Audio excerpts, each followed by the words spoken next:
So is this thing over? Well, everybody in the Republican Party of significance understands it's over, except Rick Santorum, and Rick is out there a little bit tired, a little bit grumpy. You know, do you know who Jeff Dunham is? I do not. Ventriloquist? No. Well, Jeff is a great ventriloquist, but he's got a character named Walter, who's a tired, grumpy old man. And Rick is really fallen into that mode. Yesterday, he flew off the handle and got a little bit profane against the press.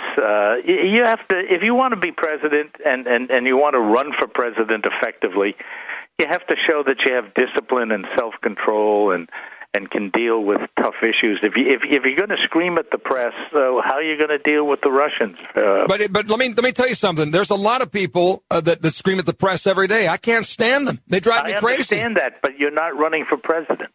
There's a difference.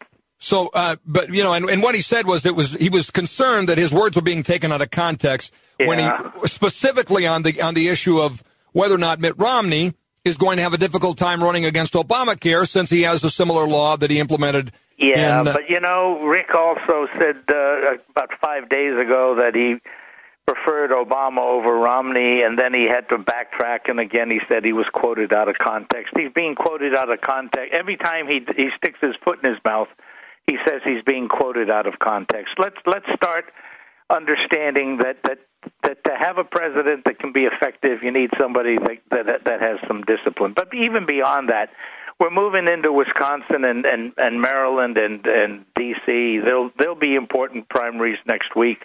I think after that it'll be pretty clear that the difference in delegates is overwhelming. And at some point, Rick's got to do the right thing for himself, for the party, and for the country. Otherwise, he becomes a caricature of himself. When you said everyone of significance in the Republican Party now believes it's over, there is one important element that's been forgotten here, and that's the people that are voting for anyone but Mitt Romney. What do you make of the fact that this has been such a tough sell for Mitt Romney? Given the money advantage, given the the staff and everything else, the large numbers are coming out to Rick Santorum events and have for a time to. In fact, let me give you the North Dakota example, and then I want you to respond to this on the people. Here's the North Dakota example. Rick Santorum is out here day after Valentine's Day. 2 events, one in the middle of the oil patch, one in Fargo, North Dakota. 2,000 people between the 2 events. The governor, Romney, comes a few days before Super Tuesday, and they had trouble getting 200 people in the room. Now, to me, that just says that there's a disconnect there amongst the conservative grassroots faithful and the Romney campaign. Am I wrong? Yes, you're wrong. Okay, and tell me here's why. The disconnect. Mitt Romney's gotten 1.5 million more votes than Rick Santorum in the process. 1.5 million more.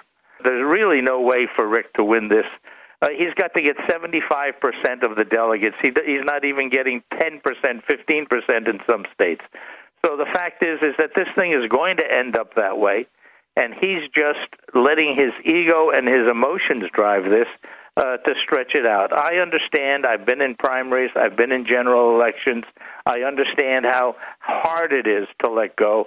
And I personally don't have any problem letting this go another few weeks. But the fact is every day we let it go further, Obama builds up his strength.